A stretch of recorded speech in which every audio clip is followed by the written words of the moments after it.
Hello, my name is Lucas De Cruz, and my project is the best simple filtration method for water.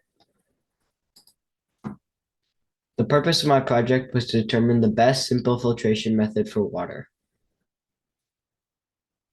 The threat of untreated water is common in developing countries and rural areas without access to water treatment plants. The people living in or visiting these areas need simple, cost-effective filtration methods that do not rely on electricity. This project is a continuation of my science fair project last year with three main changes. First, I changed the water location from Lake Erie to the Cuyahoga River. I improved my homemade filter by removing cotton balls and adding a 1 micron filter. I did this in hopes of reaching all EPA standards without the need of boiling the water, because last year I wasn't able to meet all EPA standards with just the homemade filter. I also added tests including dissolved oxygen, total dissolved solids, electrical conductivity, oxidation reduction potential, specific gravity, and water salinity. These in turn added two new tests that reach these variables. My scientific question was, what simple water filtration method is the most effective in filtering unfiltered river water?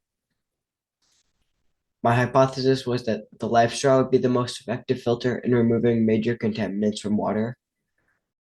Last year, my project proved the life straw would be the most effective. Here's my background research. So I did research on many water pollutants, including metals, inorganics, physical properties, water quality, and harmful contaminants. Some things to note are coliform bacteria and lead, which I've tested.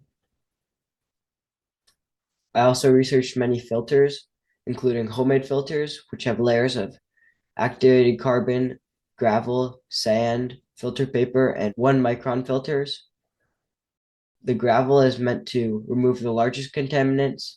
Sand is meant to remove smaller contaminants.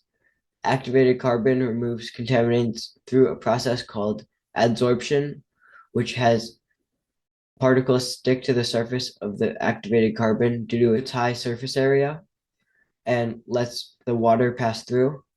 Filter paper is meant to remove smaller contaminants, and the 1 micron filter is meant to remove everything larger than 1 micron. And I hope this would remove bacteria, which has a smallest side of 0.5 microns and a larger side of 1.5 microns. I also studied the PNG purifier, which uses coagulation, flocculation, sedimentation, and disinfection to purify water, and the life straw, which uses a membrane microfilter and activated carbon to remove everything larger than 0.2 microns. Here are my procedures. This is my procedure for constructing the homemade filter, which is on the left. This is my procedure for testing the homemade filter. So I pour water through the homemade filter, and then I'll test it. Here's my procedure for testing the homemade boil filter. This is the same as the homemade filter, except for I will boil the water after it's been filtered. This is the procedure for testing the life straw. I pour the unfiltered water from the Cuyahoga River through the filter bag, and then it goes out through the nozzle, which has the filter in it. Here's the procedure for testing the PNG purifier.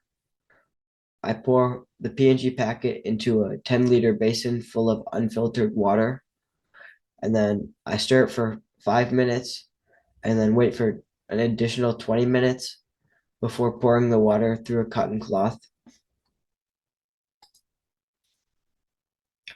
Here's the procedure for the control, which is unfiltered water from the Cuyahoga River.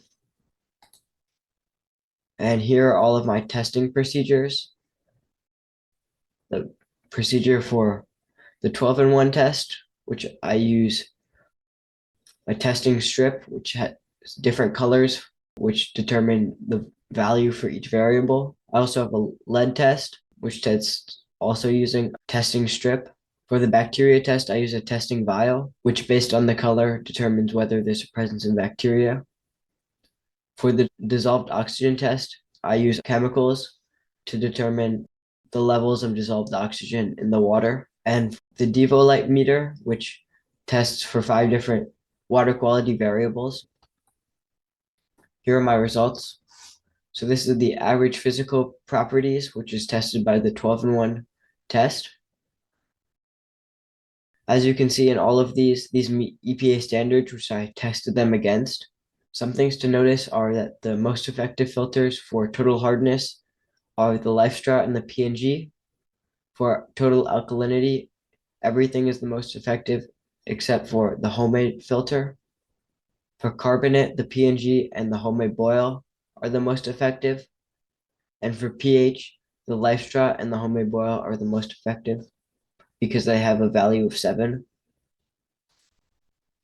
For the average inorganics 12-in-1 test, some things to notice are that there's no presence of free chlorine or nitrite.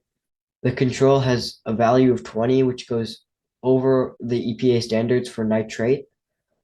For total chlorine, the P&G is the least effective, but it was expected because chlorine is added to the water to disinfect it.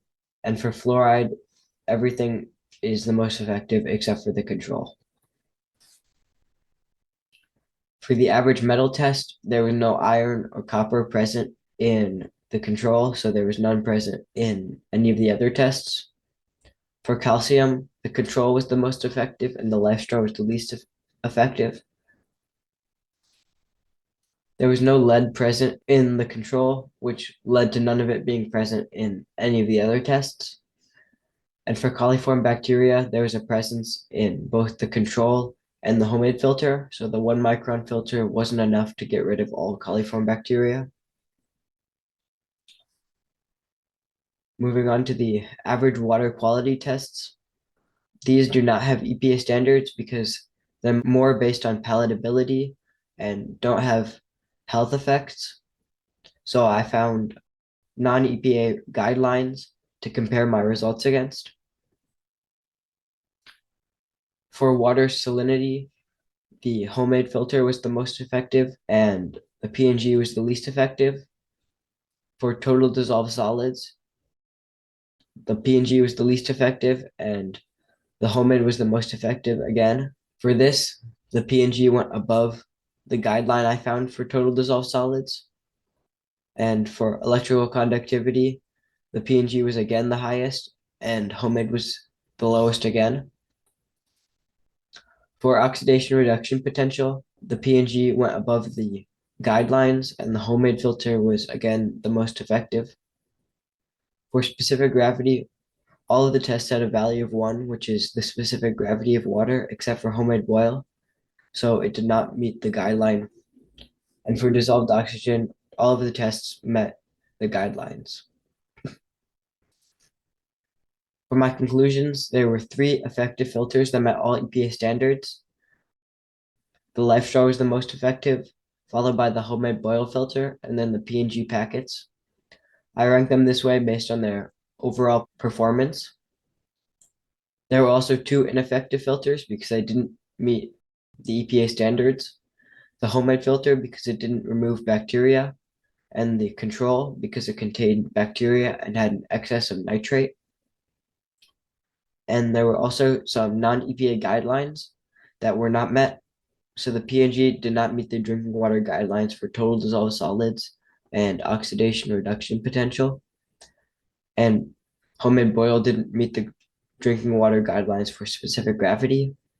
But that doesn't mean these filters were ineffective because these were just based on palatability.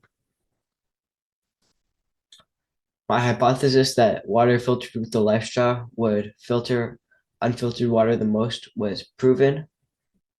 My experiment was also successful because the trial showed that water filtered without the need of electricity and at an affordable price can be safe to drink. So the data from my experiment can be used to help people create more effective simple filtration methods and choose the safest simple filter to use. A challenge I faced was that the Cuyahoga River water only failed EPA standards due to excess of nitrates and bacteria, so it wasn't as contaminated as I would have liked it to be, even though it was more contaminated than Lake Erie water that I used last year. So to enhance my experiment, I would test water from a wide variety of sources before starting my experiment, and then test each filter using the most contaminated water. Thank you to Allison Gruber, who served as my advisor by reviewing my research plan and helping my ISEF forms, and to my grandfather, who advised me at home and guided my project.